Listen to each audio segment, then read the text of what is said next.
Hey guys, this is Minraj. Welcome back to my YouTube channel Finsurance Info Hub. आज हम बात करेंगे एक ऐसे टॉपिक के बारे में जो सबके लिए बहुत जरूरी है, हेल्थ इंश्योरेंस क्लेम रिजेक्शन। क्या आपको पता है कि हर साल लाखों हेल्थ इंश्योरेंस क्लेम सिर्फ इसलिए रिजेक्ट हो जाते हैं क्योंकि लोगों को अपनी पॉलिसी की बातें ठीक से समझ नहीं आती? इस वीडियो में हम उन सब कारणों को अच्छे से जानेंगे जिनकी वजह से आपका हेल्थ इंश्योरेंस क्लेम रिजेक्ट हो सकता है, और साथ ही यह भी सीखेंगे कि इन कारणों से कैसे बचा जा सकता है ताकि आपको क्लेम रिजेक्शन का सामना ना करना पड़े। दोस्तों, सबसे पहला और जरूरी कारण जिसकी वजह से आपका हेल्थ इंश्योरेंस क्लेम रिजेक्ट हो सकता है वो है आपकी पॉलिसी की शर्तों का उल्लंघन। हर हेल्थ इंश्योरेंस पॉलिसी में कुछ नियम और शर्तें होती हैं जिनका पालन करना बहुत जरूरी होता है। उदाहरण के लिए, कुछ पॉलिसी में साफ साफ लिखा होता है कि आपको इलाज के लिए पहले इंश्योरेंस कंपनी से परमिशन लेनी होगी या फिर आपको उनके बताए हुए हॉस्पिटल में ही इलाज करवाना होगा। अगर आप इन शर्तों को नहीं मानते हैं तो आपका क्लेम रिजेक्ट हो सकता है। इसलिए यह बहुत जरूरी है कि आप अपनी पॉलिसी डॉक्यूमेंट को ध्यान से पढ़ें और समझें कि उसमें क्या लिखा है। अगर आपको कोई बात समझ में नहीं आती है तो आप अपनी इंश्योरेंस कंपनी या एजेंट से बात करके पूछ सकते हैं। अब बात करते हैं दूसरे जरूरी कारण की, जो है बिना परमिशन के इलाज। कई बार ऐसा होता है कि हमें किसी बड़ी बीमारी या एक्सीडेंट के कारण तुरंत हॉस्पिटल में भर्ती होना पड़ता है। ऐसे में अगर आपकी हेल्थ इंश्योरेंस पॉलिसी में पहले से परमिशन, प्री ऑथराइजेशन की शर्त है और आप बिना परमिशन लिए इलाज शुरू करवा देते हैं, तो आपका क्लेम रिजेक्ट होने के चांसेस बहुत ज्यादा होते हैं। इसलिए बेहतर होगा कि आप अपनी पॉलिसी की शर्तों को पहले ही अच्छे से समझ लें और यह जान लें कि कब आपको पहले से परमिशन लेने की जरूरत होगी। तीसरा कारण जो अक्सर क्लेम रिजेक्शन का कारण बनता है वो है ऐसे हॉस्पिटल में इलाज करवाना जो आपकी इंश्योरेंस कंपनी मान्यता नहीं देती है। ज्यादातर हेल्थ इंश्योरेंस कंपनीज अपने हॉस्पिटल्स की एक लिस्ट देती हैं जहां आप बिना पैसे दिए इलाज करा सकते हैं। अगर आप किसी ऐसे हॉस्पिटल में इलाज कराते हैं जो आपकी इंश्योरेंस कंपनी की लिस्ट में नहीं है, तो आपको पहले खुद पैसे देने पड़ सकते हैं और बाद में इंश्योरेंस कंपनी से पैसे वापस मांगने पड़ सकते हैं, और कई बार तो आपका क्लेम पूरी तरह से रिजेक्ट भी हो जाता है। चैप्टर 4।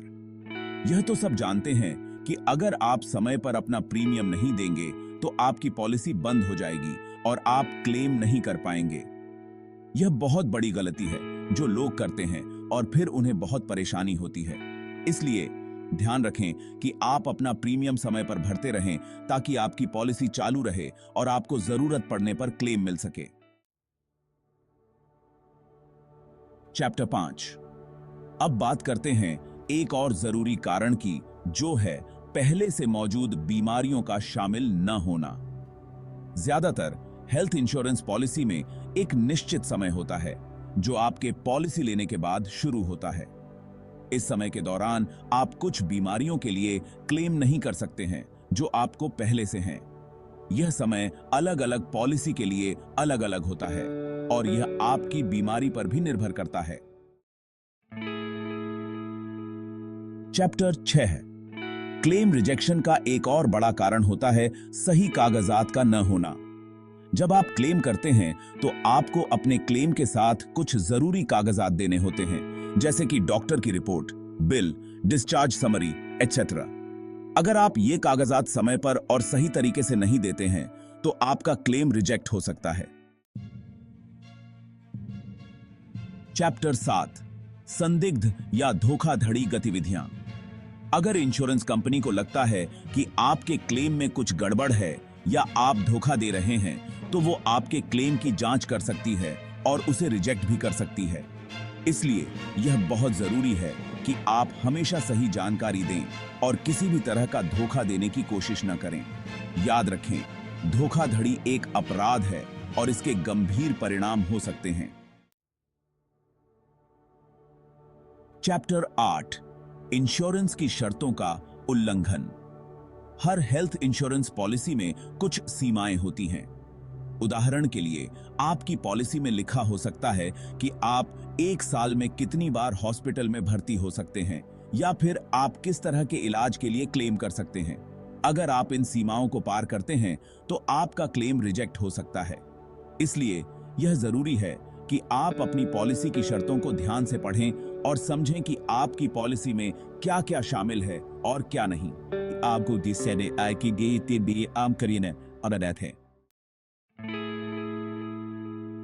जरूरी इलाज का पालन न करना।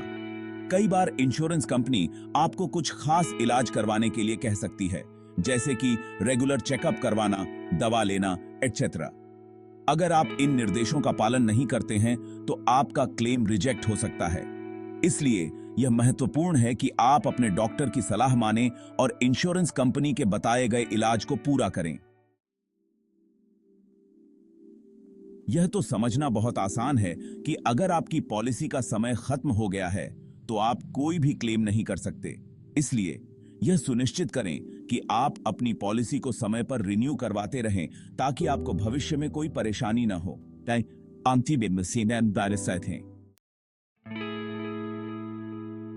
हर हेल्थ इंश्योरेंस पॉलिसी में कुछ मेडिकल सर्विसेज को शामिल नहीं किया जाता है।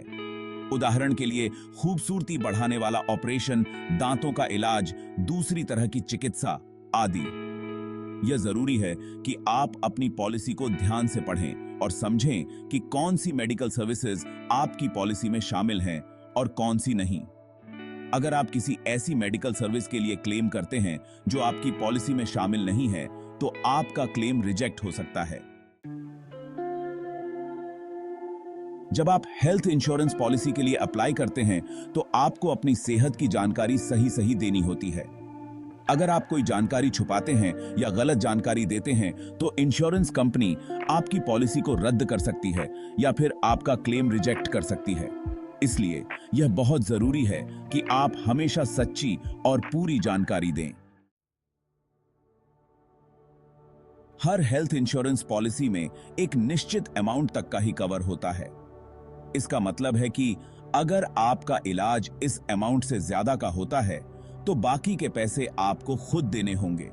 इसलिए यह जरूरी है कि आप पॉलिसी लेते समय ही यह देख लें कि आपको कितने पैसे तक का कवर मिल रहा है और क्या यह आपकी जरूरत के लिए काफी है या नहीं। कुछ इलाज के लिए इंश्योरेंस कंपनी से पहले परमिशन लेना बहुत जरूरी होता है। अगर आप बिना परमिशन लिए ऐसा कोई इलाज करवाते हैं तो आपका क्लेम रिजेक्ट हो सकता है। इसलिए यह जरूरी है कि आप पहले से ही अपनी इंश्योरेंस कंपनी से बात करें और उनसे पूछें कि क्या आपको किसी इलाज के लिए उनकी परमिशन की जरूरत है या नहीं। कुछ इंश्योरेंस पॉलिसी में कुछ नियम होते हैं जिनका पालन करना जरूरी होता है। उदाहरण के लिए आपको पहले किसी जनरल फिजिशियन को दिखाना हो सकता है और फिर उनकी सलाह पर ही आप किसी स्पेशलिस्ट डॉक्टर को दिखा सकते हैं। अगर आप इन नियमों का पालन नहीं करते हैं तो आपका क्लेम रिजेक्ट हो सकता है। जैसा कि हम पहले भी बता चुके हैं, हर हेल्थ इंश्योरेंस पॉलिसी में कुछ बीमारियों को शामिल नहीं किया जाता है। इन बीमारियों में यौन रोग, एड्स, दिमागी बीमारी आदि शामिल हो सकते हैं। अगर आप किसी ऐसी बीमारी के लिए क्लेम करते हैं जो आपकी पॉलिसी में शामिल नहीं है तो आपका क्लेम रिजेक्ट हो सकता है। अगर आप कोई ऐसा इलाज या टेस्ट करवाते हैं जो आमतौर पर जरूरी नहीं होता है या फिर जो आपकी बीमारी के लिए सही नहीं है तो आपका क्लेम रिजेक्ट हो सकता है। उदाहरण के लिए अगर आपको जुकाम है और आप MRI स्कैन करवाते हैं तो यह एक अजीब टेस्ट माना जाएगा और आपका क्लेम रिजेक्ट हो सकता है। तो दोस्तों, ये थे कुछ आम कारण जिनकी वजह से आपका हेल्थ इंश्योरेंस क्लेम रिजेक्ट हो सकता है। उम्मीद है कि इस वीडियो को देखने के बाद आप इन कारणों को अच्छी तरह समझ गए होंगे और भविष्य में इनसे बचने की कोशिश करेंगे। Feel free to comment if you want any assistance regarding health insurance. Thank you for watching video. See you in next video soon. Please do like, comment and subscribe for such more videos. Take care.